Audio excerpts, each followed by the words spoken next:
শব্দ লাউড়ের মতো একবার হয়েছে। ভালো এগুলো খেতে খুবই মসমসে একবারে। এই যে আর কালারটাও অনেক সুন্দর আসছে। আসসালামু আলাইকুম বন্ধুরা, আপনারা সবাই কেমন আছেন? আশা করি ভালো আছেন। Village blog with me YouTube চ্যানেলে আপনাদের সবাইকে স্বাগতম। কাছে দূরে যে যেখান থেকে আজকের ভিডিওটি দেখছেন অবশ্যই ভিডিও দেখার শুরুতে একটি লাইক করবেন আর আমার চ্যানেলটি সাবস্ক্রাইব করে আমার পাশেই থাকবেন। তো আজকের ভিডিওটি না টেনে সম্পূর্ণ দেখতে থাকুন। আজকে রান্না করব লতি দিয়ে শুটকি মাছ দিয়ে রান্না করব, আর তার সাথে এই মাছগুলো ভুনা করব। লতির তরকারি কিন্তু শুটকি দিয়ে খেতে বেশি ভালো লাগে, বিশেষ করে চিংড়ি শুটকি হলে আরো ভালো লাগবে। তো চিংড়ি মাছের শুটকি দিয়ে আজকে লতি রান্না করব, আর তার সাথে কিছু আলু দেবো। কি রে রায়হান? হ্যাঁ, রায়হান বাবুর কয়টা আম দেখি? আম কয়টা? আম কয়টা? আর ডিম কয়টা? ডিম ডিম কয়টা? একটা। হাও দিবে ডিমত? হাও দিবে? হাও না। প্রথমে আলুগুলো ছিলে নিচ্ছি, তারপরে লতি ছিলে নেব। আর এই মাছের কি হবে ম্যাম? এগুলো একটু ঝোল থাকবে, ভুনা ভুনার মতো। আচ্ছা, লতির তরকারি একবারে শুকনো শুকনো হবে, আর মাছে একটু ঝোল থাকবে। এবার রায়হান বাবু আপনাদের একটা গান শোনাবে। তো রায়হান বাবু, তুমি একটা গান শোনাও তো। বাহ, খুব ভালো লাগলো গানটা। এটা কোন ভাষার গান রে? এটা কোন ভাষায়? তামিল না মাদ্রাজি?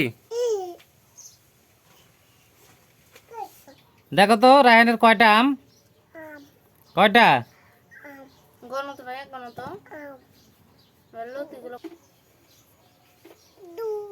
লতিগুলো প্রথমে এভাবে ছিলে নেব। এই লতিগুলো কাটা হলেই আমি খাওয়া দাওয়া করে স্কুলে চলে যাব, কারণ আজকে থেকে আমার স্কুল। তো আম্মু রান্না করবে লতিগুলো, শুধু আম্মুকে আমি লতিগুলো এখন কেটে দেবো। রায়হানের এদিকে পুরো আম খাওয়া হয়ে গেল। মিম, তুমি তাড়াতাড়ি আসো, রায়হান একটা আম খায় ফেললো। আবার তাল খাবে আবার। গতকালকে তালটা কেটে আনছি, এখনো কেটে খাওয়াই হয়নি।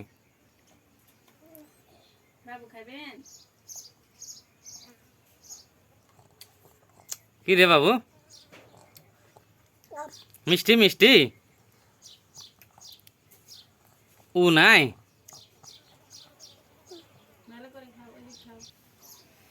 রায়হানের খাওয়া হয়ে গেল, এখন রায়হানের আপু আবার নিয়ে আসে বসলো। কি কি আছে মিমের মধ্যে? এখন আছে সেরা মুড়ি, আম আর চিনি। তাই রায়হান বাবু নাস্তা করতেছে সকালবেলা।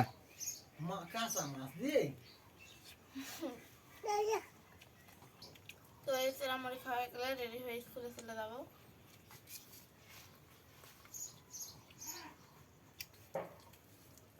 আপনাদের এই আমের সময় সেরা মুড়ির নাস্তা খেতে কেমন লাগে অবশ্যই কমেন্ট করে জানাবেন। আসলে আম দিয়ে মুড়ি খেতে কিন্তু ভালোই লাগে।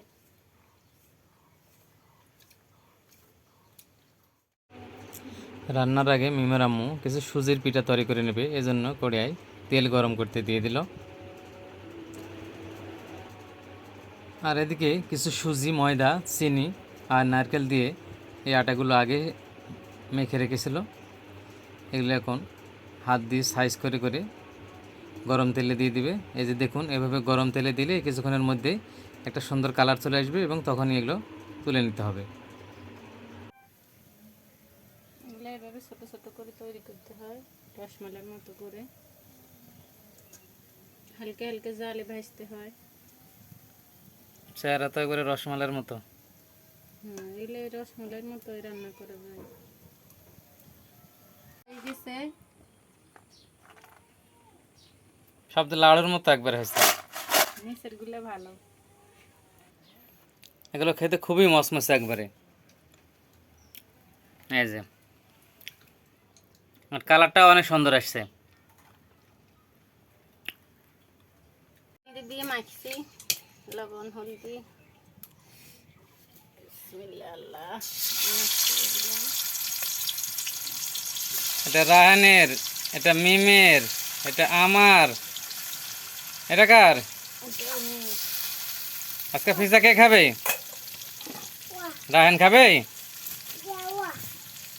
এই যে দেখুন রাহান বাবু কালকে তাল কাটে নিয়ে আসছে, আজকে কিভাবে তাল খাচ্ছে। আরে পানি সব পড়ে যাচ্ছে, খাই লাও, চুষক দাও, চুষক দাও, চুষে চুষে খাও, চুষে চুষে। রান্না করার জন্য তেল দিয়ে দিচ্ছি, মরিচ, পেঁয়াজ, রসুন কুচি, গরম মশলা দিয়ে দিচ্ছি, সব রকমের বাটা মশলা দিয়ে দিতেছি।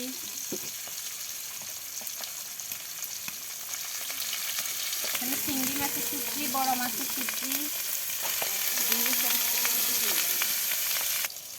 হলদি দিয়ে দিচ্ছি, মরিচ, সব রকমের মশলা দিয়ে দিচ্ছি। মশলাগুলো আবার কষিয়ে লতি দিয়ে দিব। সুন্দর একটা কালার চলে আসছে। রাহান তোমার মাছ হয়ে গেছে।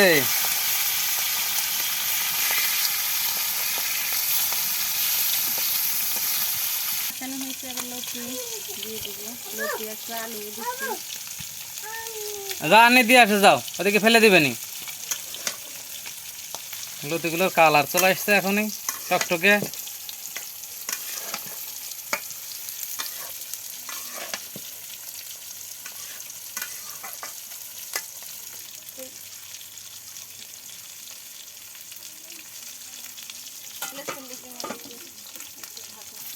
মাছগুলো ভাজি হয়ে গেছে, এবার তুলে নেব। পুরো মচমচ হয়ে গেছে ভাজি হয়ে। মাছ ভাজার তেলে পেঁয়াজ কাঁচামরিচ দিয়ে দিচ্ছি, মনে করে নেব মাছটা। সব রকমের মশলা দিয়ে দিচ্ছি। মশলাগুলো কষানো হয়ে গেছে। কষানো হয়ে গেছে, এবার মাছ দিয়ে দিলাম।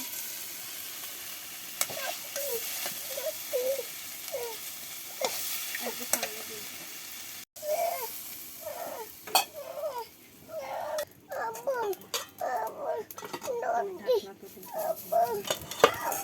মাছ ভাজি হয়ে গেছে, একটু লবণ দেখে নামিয়ে নেব।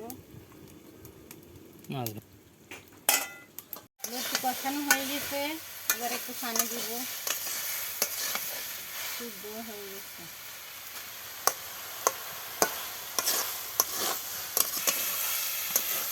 লতির তরকারি হয়ে গেছে, এবার নামিয়ে নেব। এরকম শুকনো শুকনো করে রান্না করেছি, কারণ শুটকির তরকারি শুকনো করে রান্না করতে হয়। বন্ধুরা রান্না শেষ, আমি আর রায়হান বাবু খেতে বসে গেলাম। আজকে রান্না করা হয়েছে কচুরলতি, সেই সাথে পাঙ্গাস মাছের ভুনা। তো কেমন হলো দেখি। প্রথমে আমি কচুরলতি নিয়েছি, বিসমিল্লাহ। আজকে কচুরলতিটি শুটকি, মানে চিংড়ির শুটকি, সেই সাথে কিছু আলু দেওয়া হয়েছে, আর পাঙ্গাস মাছ এটা ভুনা করা হয়েছে। হ্যাঁ হ্যাঁ বলো, আলু নেবেন? তো আজকে মিম ছিল না, মিম শুধু তরকারিগুলো কেটে দিয়ে গেছে, মিমের আম্মু রান্না করলো। তো রায়হান কেমন হয়েছে তরকারি? ভালো? তো রায়হান বলতেছে ভালো হয়েছে। তো আমারও মোটামুটি ভালো লাগতেছে, অনেকদিন পর এই কচুরলতিগুলো রান্না করা হলো। আর বিশেষ করে আমাদের এলাকায় কচুরলতিটা একটু কম পাওয়া যায়, বাজারে সবসময় পাওয়া যায় না।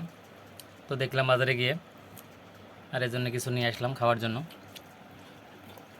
তো বন্ধুরা আজকে মিমের আম্মুর হাতের এই কচুরলতি রান্না, সেই সাথে পাঙ্গাস মাছের ভুনা, এই দুটি রেসিপি কেমন লাগলো, সেই সাথে সুজির পিঠাও দেখানো হয়েছে। সুজির পিঠাটাও আপনাদের কেমন লাগলো তো অবশ্যই কমেন্টস করে জানাবেন। আর যে সকল নতুন বন্ধুরা আমাদের চ্যানেলে, আর বরাবরের মতো নতুন বন্ধুদের কাছে একটাই রিকোয়েস্ট, ভিডিওটি দেখার সাথে সাথে একটি লাইক দিয়ে আমাদের চ্যানেলটি সাবস্ক্রাইব করে আমাদের পাশে থাকবেন। পরবর্তীতে দেখা হবে নতুন কোনো ভিডিও নিয়ে। সে পর্যন্ত সবাই ভালো থাকবেন, সুস্থ থাকবেন, আর মিমের জন্য দোয়া করবেন। আল্লাহ হাফিজ বন্ধুরা।